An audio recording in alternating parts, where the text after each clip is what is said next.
welcome back. So today's video is going to be Daisy's 16-month update.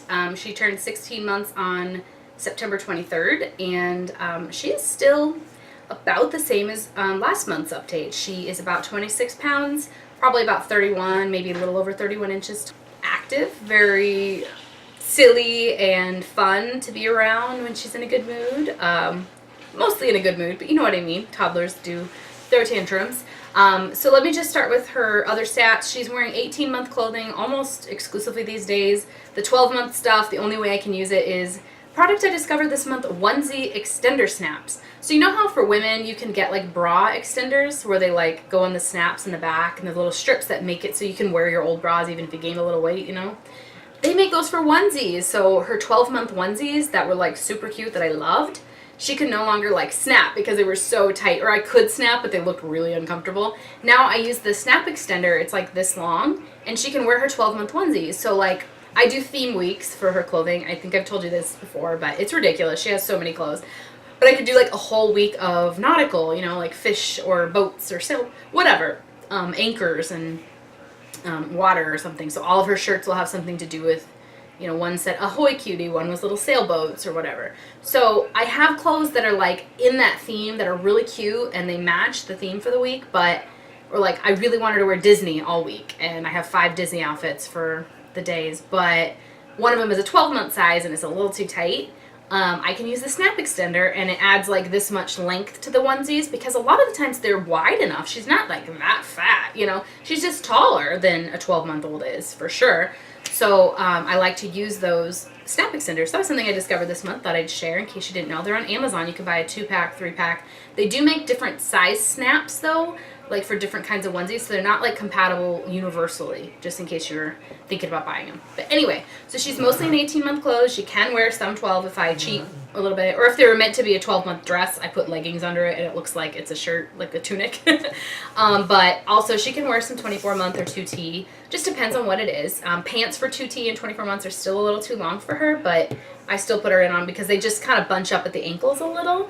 All of the winter clothes that I have for her that she'll be wearing this winter are 2T or 24 month for the most part. I mean, she still has some 18-month stuff that she can wear, but anything I'm buying for her is 2T because I'm not wasting my time on smaller stuff if she's just going to grow out of it. But I believe her weight gain has slowed down. You know, when they're little babies, they gain like a pound a month or, you know, 2 pounds or whatever between doctor's appointments, 3 pounds between doctor's appointments. She was only up from her 12 to 15-month appointment about a pound, you know, maybe a pound or something for 3 months. So she slowed down the weight gain. I think she's gaining height though, for sure. If you guys want to see her in action, she's not here today. She's actually at Grandma and Grandpa's house for the day.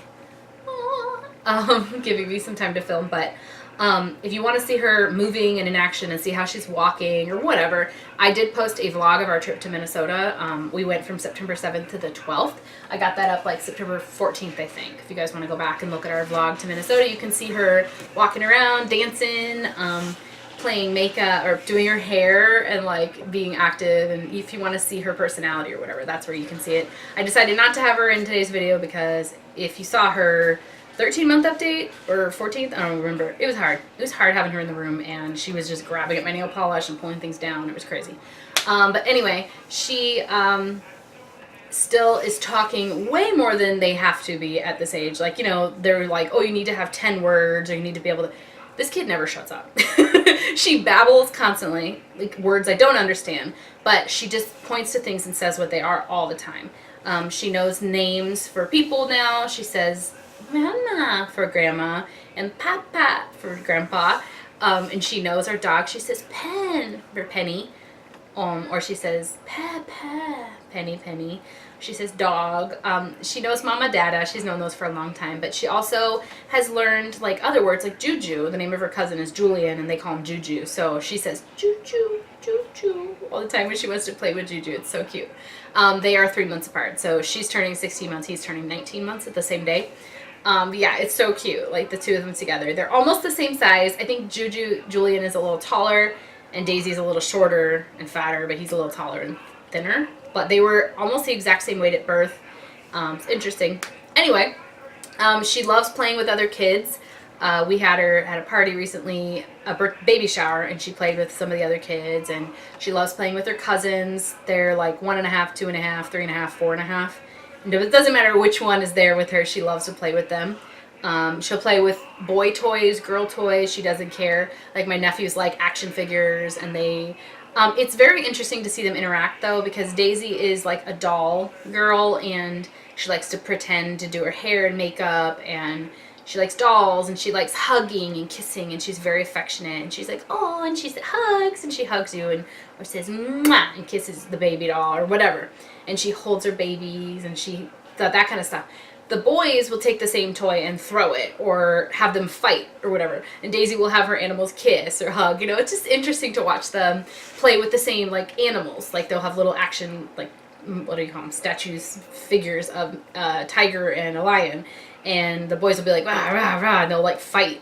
And she'll just be like, mwah, and make them kiss. So, it's interesting. She's really into hugging and kissing. She's also really into hitting. It's wonderful. Lately, she'll just like sit on my lap facing me and then just like smack me in the face. And it's really hard not to be like, no, don't do that. You know, because it hurts. Sometimes she like makes my eyes water. Like the other day, she bonked me in the head intentionally with her own head. Like she headbutted me. And then she cried. And I almost cried. Like it hurt. My eyes were watering. I was like, are you kidding me right now? And then you have to sit there and console your kid for when they're being a jerk. Like, it just doesn't seem right or fair, but you do because they're your kid. And you have to be like, you know, hands aren't for hitting. Hands are for hugging and holding hands and, you know, doing these other things. She has a book. There's a series. I don't remember the authors or the illustrators, but it's like hands are not for hitting, diapers are not forever. And they talk about different things that kids go through. And I think that's interesting. Like, teaching them, you know, don't touch this, do touch that, do this, don't do that. Big kids do this, you know, so they're kind of like lesson books, but anyway, hands are not for hitting. It's like, what are hands for? Hands are for eating, hands are for playing, hands are for coloring, hands are for waving goodbye, hands are for helping each other, hands are for keeping safe, hands are for taking care of yourself and brushing your teeth, you know, and the whole book is about that. So I try to remind her, like, you don't hit. Hitting is, we're gentle. I don't know how many times a day I say gentle, pat, pat, pat. Like she'll try to pull my hair, and I have to pry her little fingers off my hair and say pat, and then she'll come over to me and go pat, pat, pat, and she'll pat my head. It's so cute. But she does like to hit. She does like to pull hair. She does like to bonk her head intentionally into my head or into the wall. Like just do this for fun. I'm like, what is wrong with you? But I guess it's a normal part of being a toddler. I looked it up. And she doesn't do it hard. She doesn't do it until she cries. But then she goes, oh, like that hurt. I'm like, yeah, no, shh. You know, like I just, obviously. So it's interesting watching her go through these different development stages and realize that, like, that hurts. I shouldn't do that.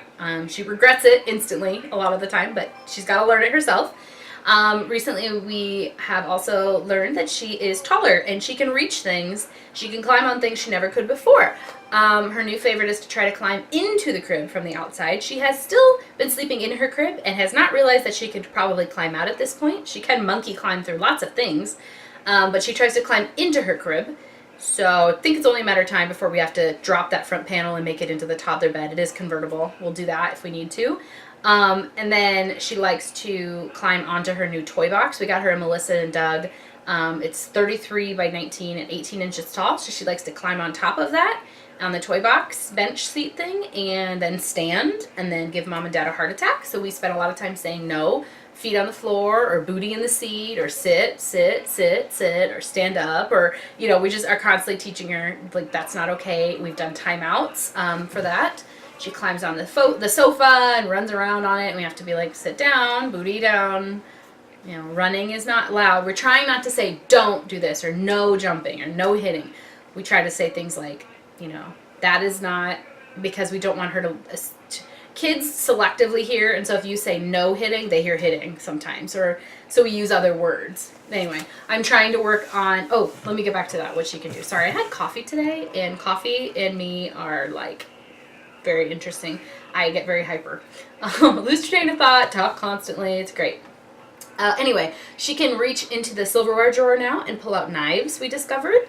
Yeah, she had a long knife in her hand. We have child locked like the cabinets, but she got into the drawers. So at first it started with just the oven mitts. I was like, okay, you can play with the oven mitts, that's fine. She got into the dishcloths, you know, started taking the washcloths out. I'm like, fine, it's messy, but whatever. She got into the cabinet where like we keep her baby spoons, little plastic spoons, and I'm like, okay, that's fine, like play with them. She had like 20 baby like spoons and forks all over the floor in our kitchen, and I was like, whatever, like I'll throw them through the dishwasher, it's fine, just play with them, it's fine. It's the least thing, you know, you could get into.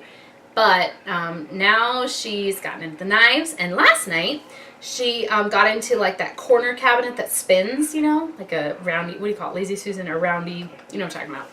And that's where I keep like the spices and the baking products. She got out the vanilla bottle, which I think is glass. It might just be plastic, that's hard, but she was having it in her mouth, like holding it, and she had like vanilla like running down both sides like a vampire who like sucks someone's blood, and it would drip down her body. I didn't realize this, okay, so I'm in the room, but I didn't know what she was doing. I didn't know she had something in her mouth, and my husband's like, yeah, she didn't see her? I'm like, no, I didn't.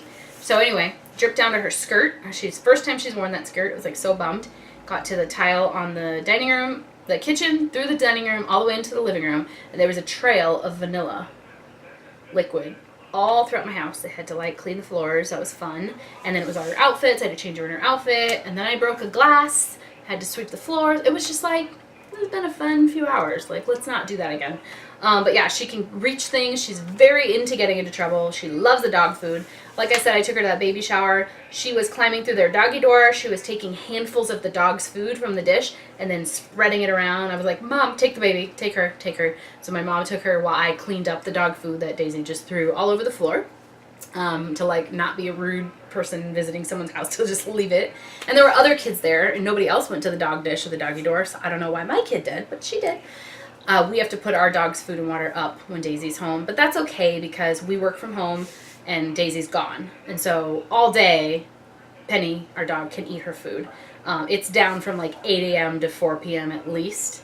And then also goes down at 8 p.m. when Daisy goes down for bed, and Penny can munch after 8 if she wants. So it's fine. And we do have 2 water dishes upstairs that Daisy does not have access to.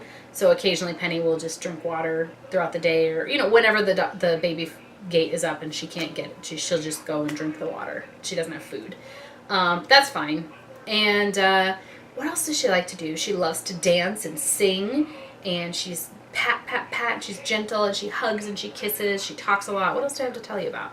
She's sleeping pretty much through the night. I would say maybe one night a week she wakes up in the middle of the night, but in general she's sleeping anywhere between 7:30 and 8:30 p.m. is when she goes down. On average, it's like 8 o'clock. 7:45, 8:15, that's like pretty average.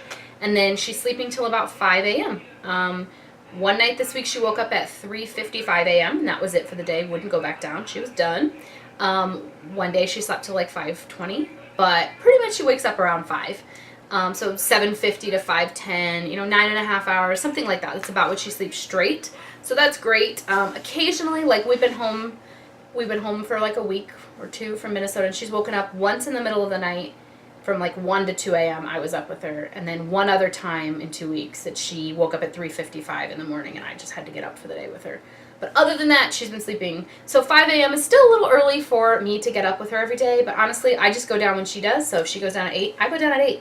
Now she might go down at 7:30, and in that case, I get into bed, play on my phone till I'm tired, and that's sometimes 8 o'clock. So it doesn't bother me at all. Otherwise, I go downstairs. I have been enjoying a glass of wine with my husband here and there. As she's been sleeping through the night more, I can have a glass of wine. I'm not pregnant. I'm like, let's do this before I am pregnant again. Like, let's just enjoy this month. And then I'll just add in a quick postpartum section here in case you're interested. I always talk about myself here for a couple minutes. Basically, if you didn't watch, I did have a miscarriage at 10 weeks with twins, and I had the D&C August 13th, and I had my HCG, it was 67,000 at its peak. It was 11 days after the D&C, it was 497, so declining nicely. Then a week later it was 75, a week later it was 18, a week later it was 6, and I am going back again to get it drawn, and my guess is it'll be about 2. I did get my first period after the D&C sooner than they thought I would, so that's great. I got that September 9th, so It may or may not happen this cycle that I get pregnant again. I don't know.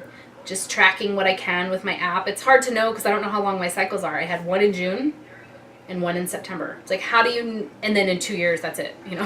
How do I know if they're 28 days or 32 days or whatever? So I'm just trying to take my temperature, judging by cervical mucus and wishing and hoping. But if not this month, we have a good track record of getting pregnant 3 times on the first try. So maybe next month, you know, it's fine. But don't be surprised if you see that announcement. I will be keeping it to myself, or my husband and I, to ourselves a lot longer this time. Because I just want to hear that heartbeat. It never happened with the twins, so I want to make sure that it happens before I announce anything again. But I do have some videos I decided to keep from my previous pregnancy where I did lose the babies. I kept 3 of those maternity wardrobe videos, and I did edit them, and I removed any part of the editing of the video that said, like, I'm 7 weeks pregnant right now, I'm 8 weeks pregnant right now. I removed that part, and I'm just talking about tips for maternity wardrobe. So I got them edited. They're up on my channel, but not published to the public yet. So I might publish those in a bit when I am pregnant. I don't know. I'm just holding them. Like, in the event that I run out of videos that are ready and I'm like, oh my gosh, I haven't posted in 5 days and I have nothing, I can post those with a disclaimer like, I filmed these when I was pregnant, but I'm not pregnant anymore, or this is not a pregnancy announcement. I don't know how I'm going to do that, but I didn't want to lose all those videos. Like, it's bad enough I lost the updates, the 4-week, 5-week, 6-week, 7-week, the announcement video that I had ready. I didn't want to lose the maternity wardrobe videos also, you know, that would have sucked. It would have been a lot of work. So 3 of them I kept. Anyway, what else about me? I've been feeling a lot better emotionally. I gained like 7 pounds on our vacation, so I've lost that 7, and now I'm working on losing some more before I get pregnant again. I'd really like to be down another 10 pounds before I get pregnant, but Daisy does still drink milk, cow's milk. We never did figure out what she's allergic to. It did not, her splotchy skin didn't happen on our vacation. 5 days we were gone, she never got splotchy, and she ate wheat and milk and dairy and didn't get splotchy. We got home, she got it immediately. I think it's the dog. Or like her carpet in her nursery is like needs to be cleaned or something. I don't know. Something environmental, not food probably, because we did 5 days and she never got splotchy. Interesting. She does still have about 3 milk bottles a day, or sippy cups, not bottles. She does have her pacifier right at bedtime and right at nap time, but no other time pretty much. Milk she has probably 6 and 8 ounces, something like that. We've dropped the first thing in the morning milk, because she just doesn't seem to need it. If she wakes up happy after 10 hours or 9 hours of sleep, she doesn't need milk, you know. She'll just have a snack, a banana or something with me, and she's fine. So that is kind of her general schedule. She wakes up around 5. She has 2 naps a day still, usually around 9 and usually around 1. She'll sleep for anywhere from 1 to 2 hours, and sleeps about 9 or 10 hours at night. We're getting to a great schedule. I really like that. She does occasionally drop that second nap. She doesn't want it. I can see that's kind of the way we're moving, but right now she's still happy taking 2 naps a day for the most part. She loves napping in the car or the stroller, so if she doesn't nap in the crib, sometimes she will nap when I'm out running errands. She'll just fall asleep. I'm like, it was a 10-minute drive to Target and you fell asleep, so now I just sit in the car and wait for 15 minutes so she can get a decent nap. That is it for a 16-month update. Hope you guys enjoyed watching. Don't forget to subscribe if you haven't already, and I'll talk to you guys later. Bye.